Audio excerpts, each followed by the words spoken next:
Hold on, something going on. What up, world? Back again.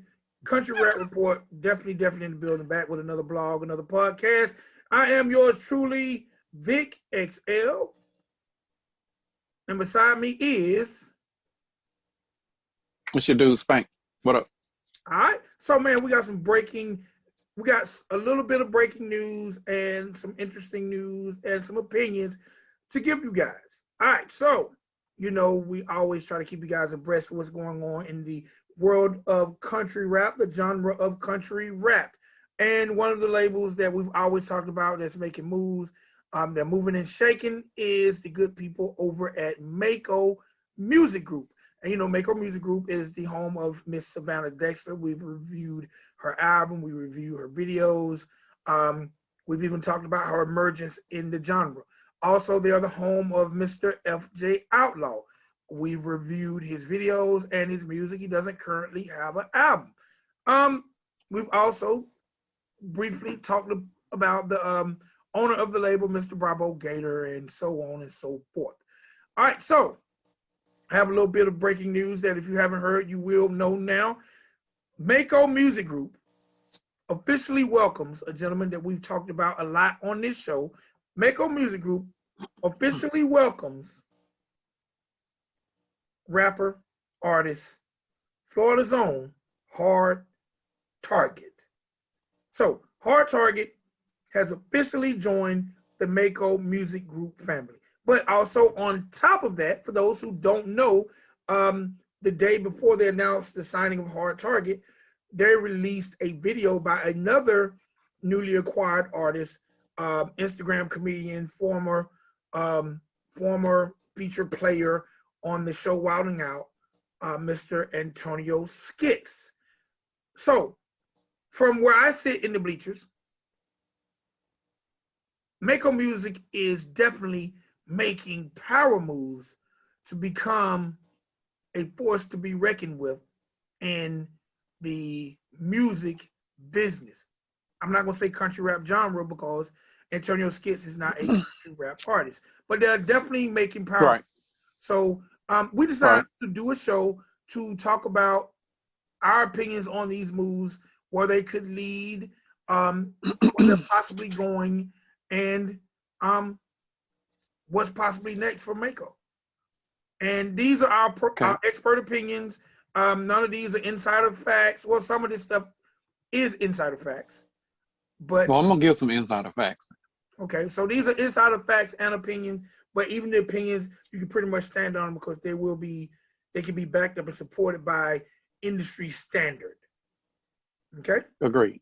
All right, so first, before we get into Hard Target, let's get into Tonio Skit and what he brings to the Mako table and the perspective of this. Tonio Skit just released a video called On Red, featuring Wilding Out member Justina Valentine. And I'm a very big fan of Justina Valentine. I'm not necessarily a fan of the record On Red. The song is basically about you DMing somebody, texting somebody, and basically, I guess, them reading it but not responding to it. It's really, really catchy hook. I don't even know what lane to put it in. It's not the lane of country rap. That's why I'm talking about it. We're talking about it first. It's definitely not the country rap lane. I thought that Tonio Skit was going to take the Latino trap lane or the reggaeton lane, but it's definitely not that lane either. So if I had to put it in a lane, it would be traditional hip hop. Like I said, me personally, I think the song is extremely short. I think the video is very comical, and that's to be expected from Tonio Skit and Justina. It's just one of those things, what I would call a money grab song, because it's got a catchy beat, catchy hook, and it's very, very short. So it's something that will probably do very, very well when it comes to streams on, streaming sites as well as YouTube.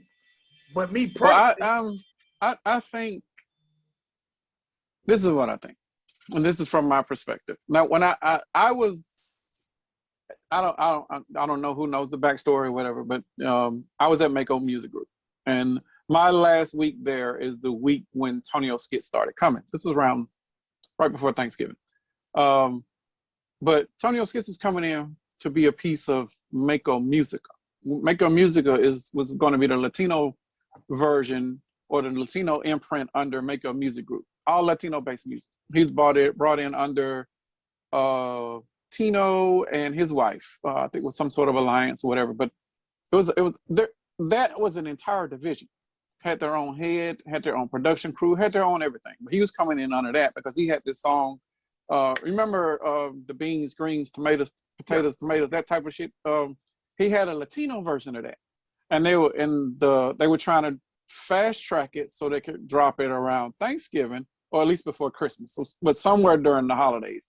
I don't know what happened between then and that because I left, but clearly they changed the direction of what he wanted to go or what he was brought in for because he's not doing Latino music. He was not, and I looked on the bylines of this, he was not released up under Mako Musica. So he was done up under Mako Music Group. So this was a pure rap record. And I think Justina can do bilingual stuff too, but her aside, this was a curious move for me. But then when I saw the other signing that we're talking about, then it was like, okay, this is starting to make sense now because this is the same plan that was going to be implemented while I was there.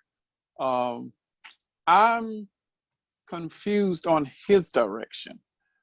And I'm confused from not just a consumer, but also as if I were an artist on that label, I would be feeling a certain way, not just with him per se, but definitely with Hard Target. But let's just take him for example. Okay, hold on. Okay, go ahead. But you said you're confused with his direction. I don't know where. Are you referring to Tonio Skitz or are you referring to the label head? I'm referring to both because I don't know. He hasn't been defined as an quote unquote artist yet. And I don't know if this would have been the first song to come out on to say, this is the type of music that I'm going to do. The record was kind of, I wouldn't call it corny. It just didn't suit him. Now he is a comedian, he's a funny guy, but if you heard this without seeing the video, would you be laughing? You know, being left on red is a funny thing, but you know, I've done songs personally about Left on Red. The Savages just did a single called On Red that was produced by DJ Chose. All of this happened last summer. So it ain't like it's an exclusive topic. It's a funny topic, and even the Savages use the same sort of humor in their lyrics as he did. I don't know if if he was going to go the Latino route, then yeah, I'm all for that because that's his market. She should be doing that type of thing, or at least try to do some bilingual stuff. I didn't get this record. I didn't get this for him. I definitely didn't get it from Mako. If this is going to be something, Mako needed to do a complete rollout for this, you know, because he has more influence than everybody on that whole damn label. You know, as far as the internet, he can go and press buttons that they can't, but there wasn't a proper rollout for this. This was they treated this as if it was a newly unsigned artist fresh off the street that got a little buzz and we're going to throw his record out there. And for that was an injustice done to him from the label side. And I'm not just saying that because I used to be at Mako. Like, this isn't how College Park would have treated VIC. You know, you do it in steps. But when VIC came out, and there was a proper treatment that you did when you did other artists that were affiliated. He got his intro. That intro was in Savannah's video, and people were like, "Oh, what the hell he doing in the video?" And now we know why he was in the video, because he's doing his own music over there at Mako. So that those two pieces made sense. But there's been 6 weeks between that piece and this week piece. And there wasn't any explanation. There wasn't a media rollout. There wasn't an ad campaign.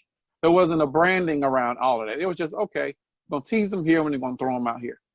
That is mistake number one. We'll get to the other mistakes after we start talking about what Hard Target is doing and what his contributions are. But that piece, it still confuses me, because if we're going to be running this as a media company, which is what Mako Music Group is built around completely, then you got to do this stuff the right way, or you're gonna step in potholes, and there's going to be pitfalls, and it's just not going to give it the proper presentation that you need to have the impact that you're trying to put on.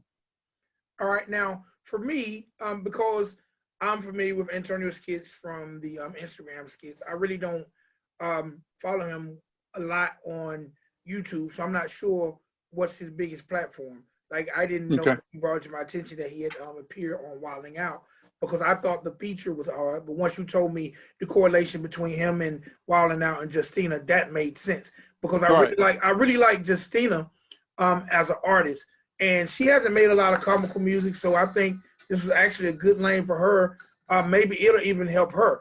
Me personally, and like I say, I don't really follow Antonio like that to define his moves, but I'm not sure if this was a proper rollout for artists to the caliber of Antonio. Exactly. Actually, I almost feel like it's a one-off because when I listen to the record, it borderline seems like a comical parody type record that you might do. Like I call them a money grab. Like we're gonna do this, get a bunch of views, a bunch of followers, and we're gonna grab what we can get and go. Then who's the money grab for then? Is it for Mako or is it for Tonyo? I'm gonna be honest. When I look at Antonio numbers, I don't see the benefit of him doing music with any label. Right. So why do this? We both agree. I don't understand this. This is head scratching real hard for me because I can see the Latino stuff. You know, if you're gonna do that, and I can even see a parody type stuff because parody music has its lane. Like shit, we listen to Weird Al Yankovic from start to finish, and it was something that he kind of captured and had his own little audience, and people knew that when that track came out, it's going to be something funny. There's still a lane for that. Not saying that he should go in that lane, but if it is that the lane that he's trying to go into, then roll it out that way. Let the people know that this is what is happening. Don't have people guessing. The branding, marketing, advertising, all of that stuff around this is a clusterfuck, and I'm really confused on why, because you got the #1 country rap female in the genre right now. You have no excuse on properly rolling things out because you have an example. Now everybody can come out and diss somebody. You know, they didn't do that with FJ. Joe Nestor's stuff still hadn't dropped yet. All of the stuff that we've been seeing, the stuff that he already had in the tank. Tonio didn't drop like that. I don't know what the hell else is going on over there. Like I'm confused on what Mako is doing, and I'm confused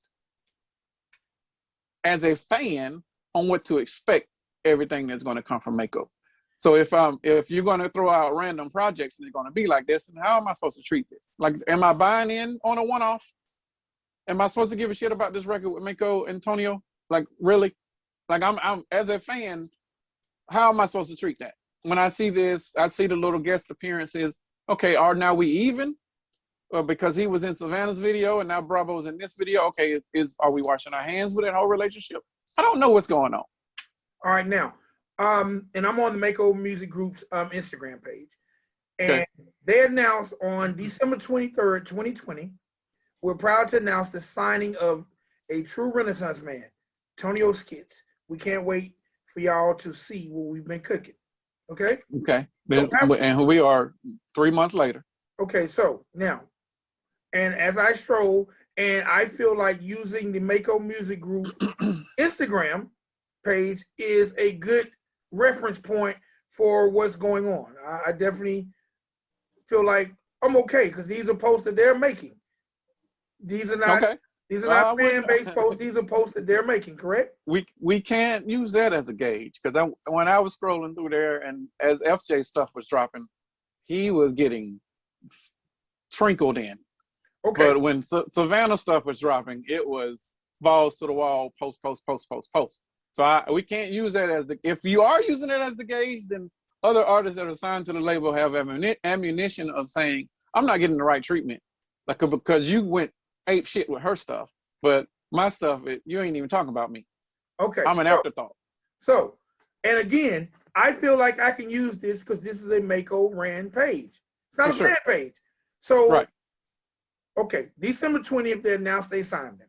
Okay? Right. On February 19th, they announced, we're proud to introduce Tonio Skit, the newest artist on the Mako team. Bro, you telling me all of this stuff because I haven't looked at their Instagram Right. since I left. So everything that you're telling me, I don't know. This is all new to me. Okay. Again, February 19th. Okay. Now, the initial post was December 20th, 23rd, 23rd, 23rd, 23rd. 23rd. Now they signed him. That's Right. a picture of him standing in a hotel. But now I just scrolled the whole page. Mm-hmm. The next mention of him is February 19th. We're proud to introduce Tonio Skit. They've already introduced, but anyway, the newest artist on the Mako team. The newest artist on the Mako team. Right. We just finished up the video for his new single On Red featuring Justina Valentine. Stay tuned.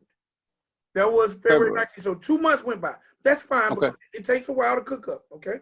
It probably took a while for the contract to be solidified because if I'm him, I'm not signing a regular contract because I'm already an influencer. I already bring something to the table that you cannot have a piece of, not based off of no black and white. Like I have more power than everybody over here, including this label. So we're not signing some sort of standard contract.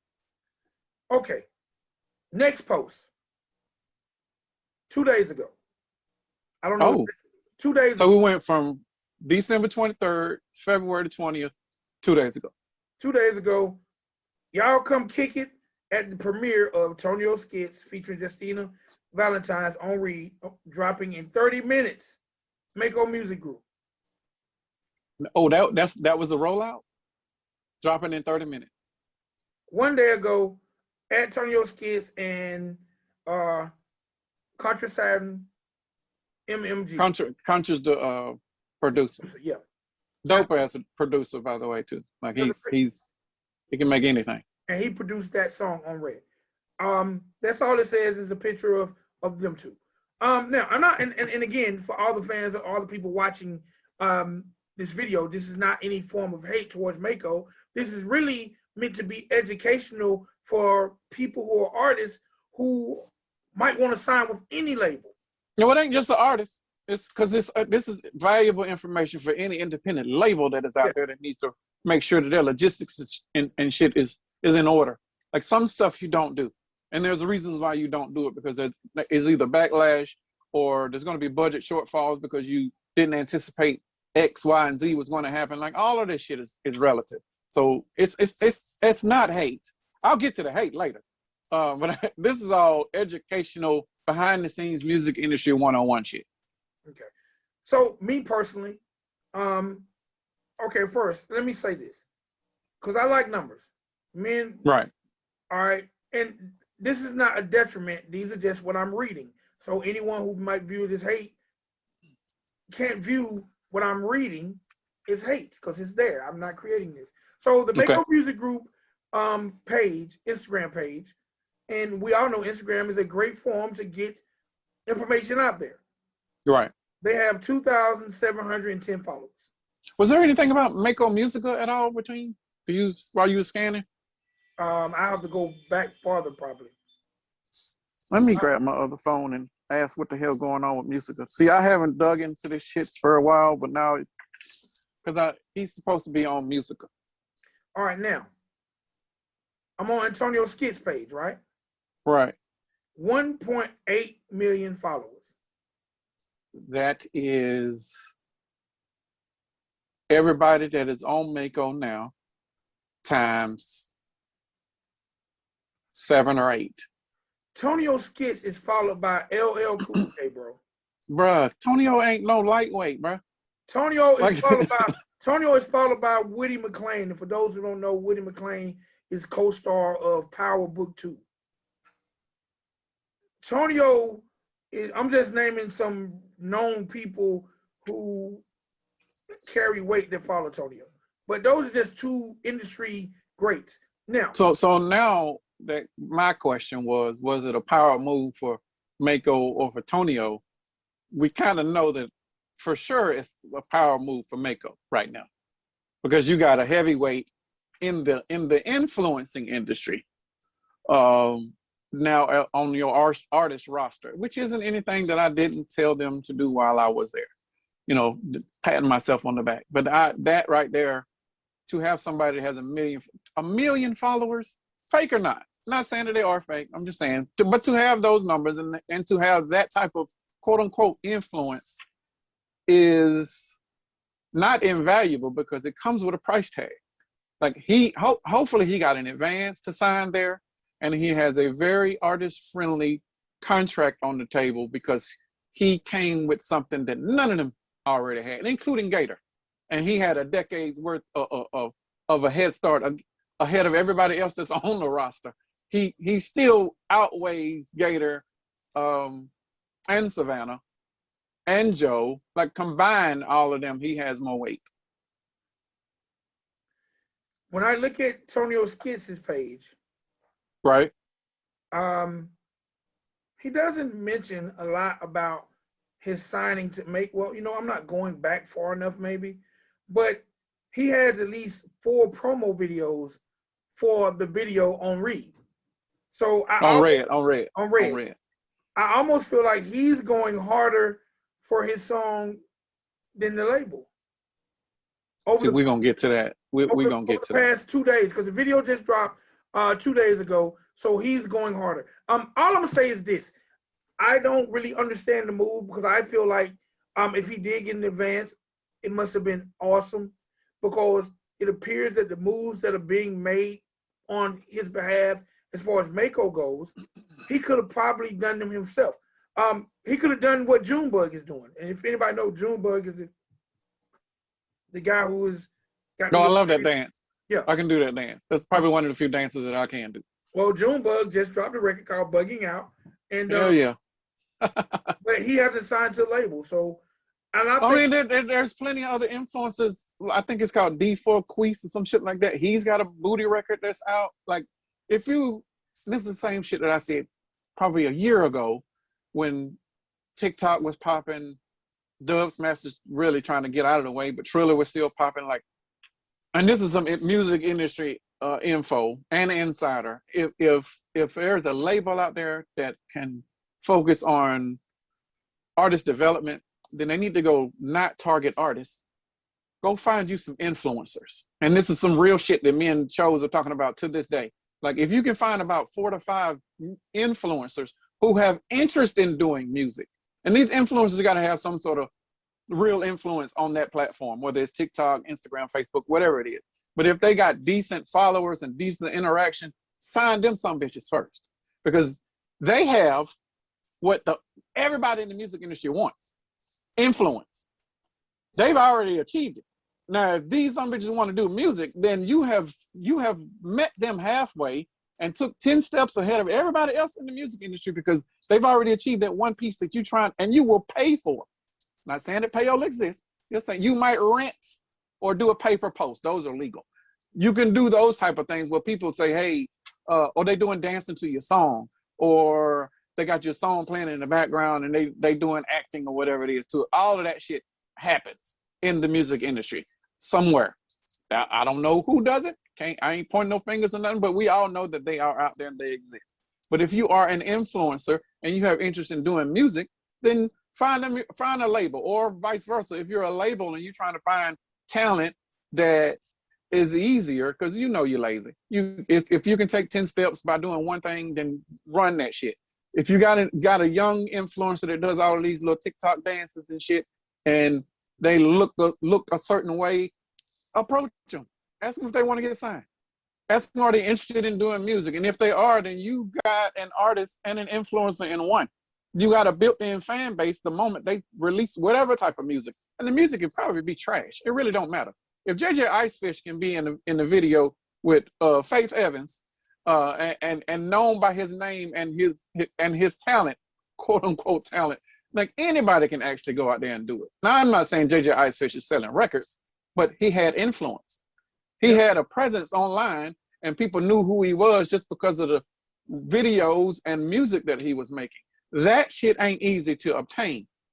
No piece of influence is easily acquired, especially in 2021.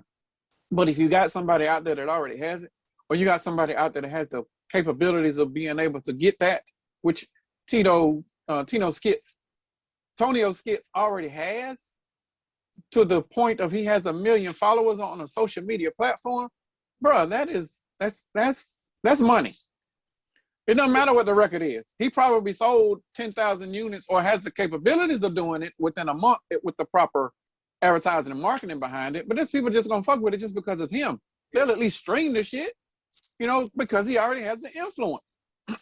So the question is, yes, why? Why for Mako or why for No, I both Tonio? totally get it. We both totally get it on Mako's behalf. It's gonna I'm gonna be honest. I know he had to get a healthy signing bonus, but me, from my perspective, if I'm coming into the game with this leverage, we gotta talk ownership, bro. And well, maybe he owns his masters. I don't know if there was a signing bonus, but I don't. First of all, Gator's still an artist. Gator still thinks like an artist based on the stuff that he's doing. He's not thinking like a music industry executive. So because of that, we don't know. I don't know if he went in and he owns his masters or half of his masters. I'm not sure. But for him to be there and putting out this level of quality of a video is not a small feat on either one of them. Okay. Like maybe Tonio just needed a vehicle and he chose them because they're in Florida and he was introduced by somebody that he trusts to Mako. Okay, my last thing on that scenario. Say you're Mookie Betts.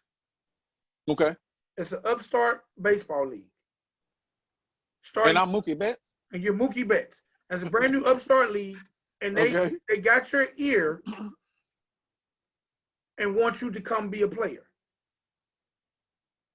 Okay. Even if they give you a signing bonus better than the MLB can give you, don't they gotta talk ownership of the league before you even consider? We gotta talk something. It ain't just standard shit.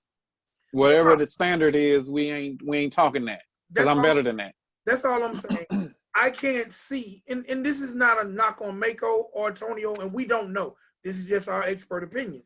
I can't see a man with 1 million followers signing to a label that got less than 3,000 followers without talking ownership. Whether the numbers are real or not. If the numbers aren't real, they should have bought them some. True. They should have bought them some and made them match up. Like, oh, I got 1 million, we got 1 million too.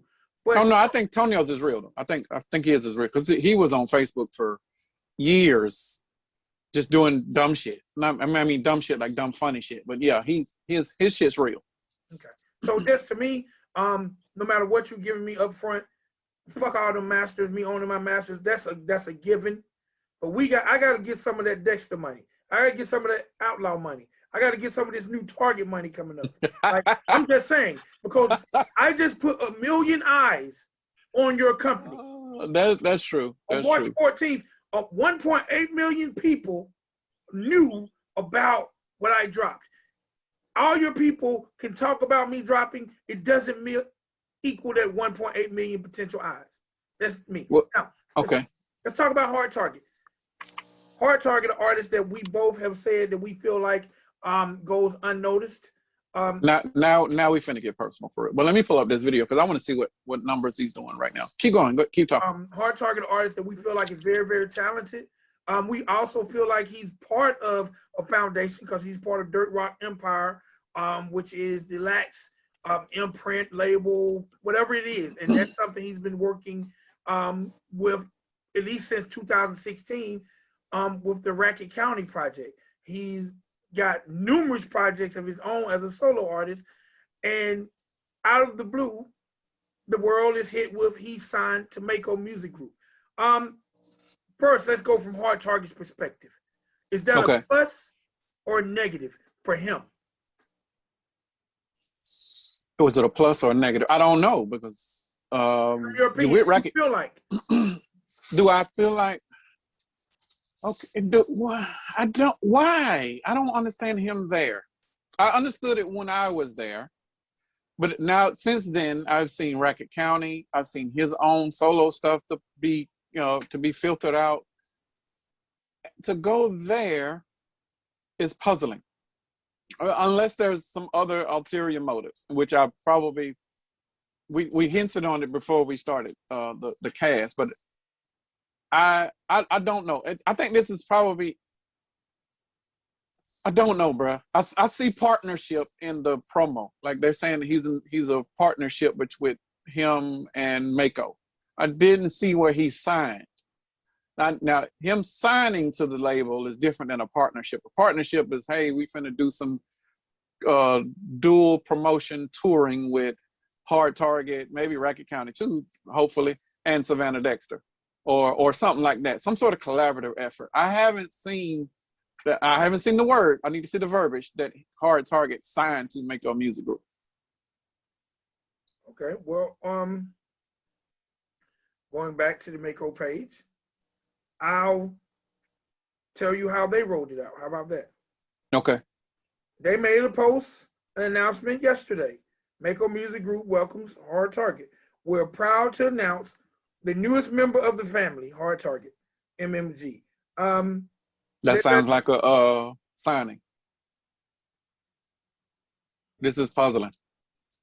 When I look at the picture, they got the Mako logo. I mean, I don't see anything about a partnership or, I mean, just my first initial reading would be he signed as an artist. Well, the one that I saw, it was on Savannah's story, and it was him sitting on the truck, and I think I saw something on there with some partnership or some shit like that. No, she took the same post. She took the same post that you sent me, right? And because that's the post, she basically just added the and Savages, y'all give him a warm welcome, but everything else is the same. She just took the post from Mako's page and put it on her story. She didn't put it on her page. It's on her story. I got you. So, to me, when I look at all right, so we talking numbers. Savannah Dexter is sitting at 82,000 followers. On what, Instagram? Yeah, I stay on the gram. Savannah's domain is not IG, or her domain of choice or of dominance is on YouTube. Okay. Hard Target at this point is at 18,000, and we're going to talk about another member. FJ right now is at 11,000. Now, see, if I was FJ and I saw this Hard Target stuff, I'd be a little salty. And I know he's loyal and it's all love, and he's just glad to have a label that's supporting him. But fam, like we had the same conversation in his video review, one of those video reviews that we did. Like, they're already not giving you the proper rollout for your videos, and now they just signed an artist that has more clout than you, that has more of a core fan base than you. And where are you going to sit in the hierarchy of this? Because if they're already not handling you properly, and they just added another male rapper that already supersedes you in popularity, like what does that feel like for FJ Outlaw? I don't understand that, bro. To me, it's showing prove time. Yes, y'all. For FJ? No, absolutely not. Okay. Well, I don't know, because how can you show and prove if the label that's handling you ain't showing and proving that they can show and prove? I'm saying from a label standpoint, you need to show me. You need to show me something, because yes, y'all dropped 2 videos. Y'all haven't went as hard for me as Savannah. I get it, because even though the same genre, our fan bases and the music style is different. So I understand everything. I don't think FJ numbers should match Savannah's.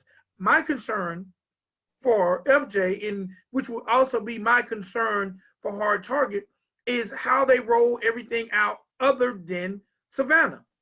That's right. My concern. Y'all roll Savannah out. If they rolled everyone out like they rolled Savannah out, then okay. Now, I don't even expect the Savannah numbers. Just give me the same rollout. Set me up. Well, and the rollout, we can't compare the early rollout to the album rollout. Like, the album rollout is the true rollout. Her debut was all on some bullshit. It was on a disc. you know, so for 3 to 4 months, they rode that momentum of, okay, I got the eyes of the industry because I'm talking about this other top female. And now that I do have those eyes, I'm just going to keep coming, keep coming, keep coming. That was Gator's, that was it, just as the way that he operated. And it was primarily because that's the way Gator operated when he was a rapper himself. So it isn't anything that was outside of the norm for him. He just duplicated the same formula to the artist that he created. So she went, done the same thing, bam, this. The album rollout is the true rollout for how Mako operates. And the album rollout is probably even more muddy because the album was pushed back because of some other stuff that was supposed to have happened when I was there. The album was supposed to have come out October-ish. Might even be before that, August-ish. But the album kept getting pushed back because there were deals that were on the table, and had those deals been signed, then the album would have been a part of that deal. But since those deals did not happen in the time frame that Gator wanted them to, he just kept pushing singles, one single after another, increasing the value of the deal because none of those singles failed. They all pushed. But he just got tired of waiting and eventually just said, fuck it, I'm going to put the album out, which is where we were. Now, the album rollout was still rushed. If this is what a true rollout looks like, and I'm talking about Tonio stuff or even FJ stuff, both of those should have been real rollouts for how a label operates with the proper advertising and marketing campaign behind it. We haven't seen that. We don't know what that looks like. Like I'm not, when I'm saying that we comparing these people to Savannah, Savannah's the #1 act that is over there and based on popularity, but her stuff wasn't even a standard procedure on how you're supposed to operate as a label. So we can't, and I'm thinking this out loud as I'm saying it, maybe we shouldn't even mention her rollout at all because all of her stuff has either been improvised or it's been some sort of, okay, we're going to do this and wait on this and wait on that. And that throws off all plans when you're waiting on somebody else to do something, which was an issue in itself. So the only people that have had real rollouts are FJ and Tonio. Okay, well, you know what? I'm going to summarize it because they now have Hard Target, Tonio, FJ, Savannah Dexter, and what other things they have that I might not know about. Well, I mean, Full Scope is theirs. But that's on the video side. I'm just talking about artists. Well, I mean, I pulled this out. Can you see this? Yeah. It's probably backwards. I see it. Like this was the artist roster when I was there. It's in reverse. I don't know. Okay. No, it wasn't in reverse. Okay, cool. All right. Well, Swan was a artist producer, and he's still the artist producer because he primarily produces Savannah stuff. Of course, you got Savannah Dexter. Leroy Biggs was supposed to be a part of the roster. I can't read that backwards. Dusty Lee. Oh, Dusty Lee. Forever friend of Gator. So he was supposed to be a part of the roster. Demon Jones was conversations of him joining the roster. Jelly Roll was supposed to be a part of the roster. Hard Target, you can see it right there. And then DJ Win. Hard Target has always been a target for the roster. Like this is when I first joined Mako, he was part of those conversations. That has never changed. And I guess that maybe they reinvented or reignited some conversations with the people that were supposed to be providing a label deal for them. And now they are continuing to stack the deck as they were before. Based on these moves, based on Hard Target coming over there, Tonio dropping a record that appears to be what is happening over there. Maybe this looks like it. If they sign somebody else, then yes, we know that they are stacking the deck. And the label that they're going toward, I don't know how country rap folks are gonna feel about it because it's a major label. You know, so will they still be considered quote unquote country rap? Because they already don't like them because he ain't in the country. This is just gonna add salt to the wound once the label comes in and they add their money behind it. Well, that's what I was about to say in my summary of the situation. It definitely seems as if Gator is making like a no limit move or a cash money move. He's loading up for a big partnership. And when we talk to a lot of people in this genre, everyone emphasizes independent. Exactly. So I'm wondering and you know, you're gonna do what you want to do about your structure.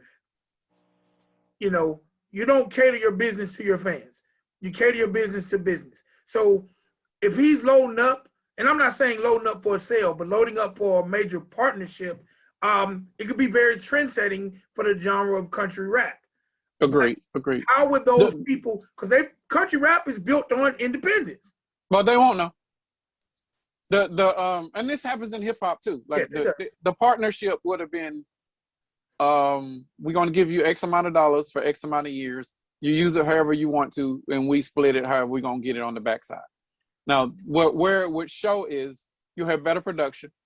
It'll look like a major label operation, but it will be all done on the front side through Mako Music Group. And we ain't talking about no little money. The money that we were talking about when I was there was about $25 million on the table. Well, maybe they got it and we don't know. Maybe they're still negotiating to get it. I don't think they got it yet. Because if they got it yet, then things would be run different. And it wouldn't be, it definitely would not be an artist running the label. I feel like this at this point. The first thing, one of the things they need to do is when it comes to the social media department, when they need to hire someone, Savannah Page is on point. They have somebody. Well, they don't do enough work for the Mako brand. Now that's probably true. That's probably in my opinion. I'm not concerned about Gators Page. Savannah Page is on point. But to me, when these things hit, it's like when they hit whatever the release date is, then it's the stall to the next. Like there hasn't been a lot of mention on social media about Savannah since the album release. That's true. There hasn't been a lot of mention about FJ. FJ personal last post was February 24th. This is when you have FJ makes me think he's in jail. Yeah, hopefully he's not in jail. I don't know. I don't follow him on Instagram either. He's heavy on Instagram and does a lot of lives. So if you want to follow him there, that'll probably tell you if he's in jail or not. But they need the structure that I was trying to provide is not there, and it's clearly it's not there because I'm not there. But it's still not there, even though I'm not there. No one's come in to substitute that. There has to be structure when you're dealing with not only that type of money, but when you're dealing with that many artists, because you can tell that one person is running all of this because pieces are being handled at a time, not consecutively or concurrent. Like this is all, we're gonna do this right now, and then we get off of that and come over here to that one. Instead of this one continually running and running this time, this one starts this point and it runs this time. Like none of that is happening. This is why most labels, there are multiple peoples and multiple levels to it, because everybody makes sure that all of those components are running independently of each other. And one person's not there to continuously say, okay, we're gonna cut this switch off so we can cut this one on. Like that's the problem when you have one head trying to run a huge operation as big as this. And Mako ain't that huge, but clearly having more than two artists is an issue for Gator. So he probably needs to get some more eyes and ears on it, and some more doers, some more people that can facilitate, instead of him having to make sure that all of this stuff is being overseen properly. But when the deal happens, all of that's changing. There will be structure, levels of it, and Mako will be on the hook for whatever amount of money that is, and hopefully they'll be able to recoup it. If not, then that music will probably never ever go back to whoever created it. That's the hard facts of the industry. It sucks, when it's that put that way. But if somebody giving you $25 million, until I make $25 million and 1 cent, all this shit's mine. Like, and we ain't even talking about splitting it until I get my money back, and then we can talk about profits and profit sharing and splitting profits and all that other shit, whatever you want to call it, or whatever terminology it is that you need to make adjustments to. Like, this is the reality of the music industry.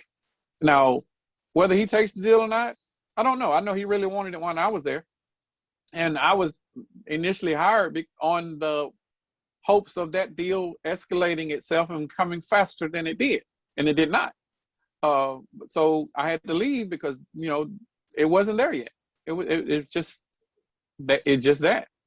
What up, world? Well, I'm proud to say, well, I'm glad to say that I like to see the moves. I definitely agree. Artist ran labels are generally not recipes for success throughout the genre of hip hop. And again, I say this all the time. It's the Country Rap Report, but it's still a form. It's still a branch off the hip hop tree. You can say what you want. It's a branch off the hip hop tree. And normally, artist ran labels aren't successful. You can have what I call artist faced labels, right? Where the artist is the face. Like, come on in and talk to him. Right. You know, so I have no issues with artist face labels, but artist face labels work better if it's a very, very successful artist. So I don't even think in that position, there could be an artist face label, because then the average person will be like, I don't know you, bro. No, Gator got weight in country rap. Nope. Like, I think if he could probably be an artist face label for sure.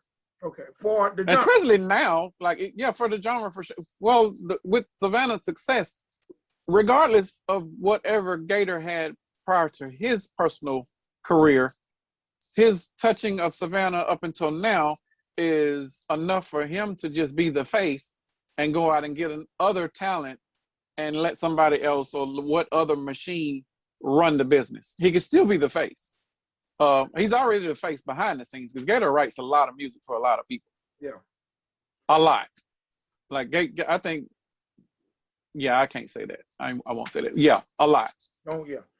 All right, man. So, again, all I can say is we'll be watching to see if Mako Music Group will definitely become the next, if not the first, powerhouse in country rap. Because if they partner up and get that type of money, financially and status-wise, they will surpass Church and the Creek Squad, or whatever the name of Church's label is, I think. Will they pass Average Joe?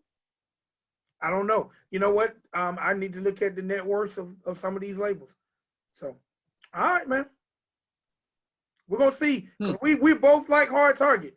So I don't want to see. And we both like FJ. Yeah. So I don't want to feel in 30 days the way I feel about FJ about Hard Target, because Hard Target has been coming hard 2021. He's been coming. Right. No pause. But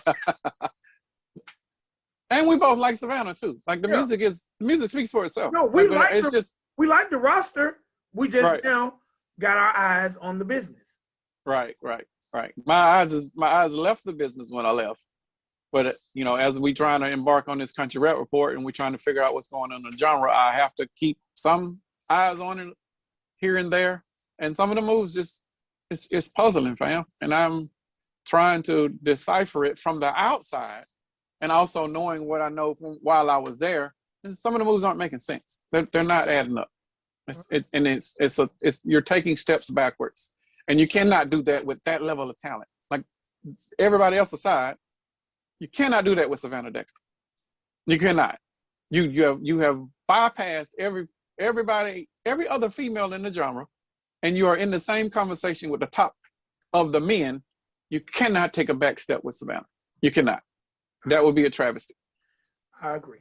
All right, sir. Till next time, ladies and gentlemen, boys and girls, this is the Country Rap Report. I am Vic XL, and this guy is. This your dude, Spank. Peace, y'all. And we'll see y'all next time. Peace.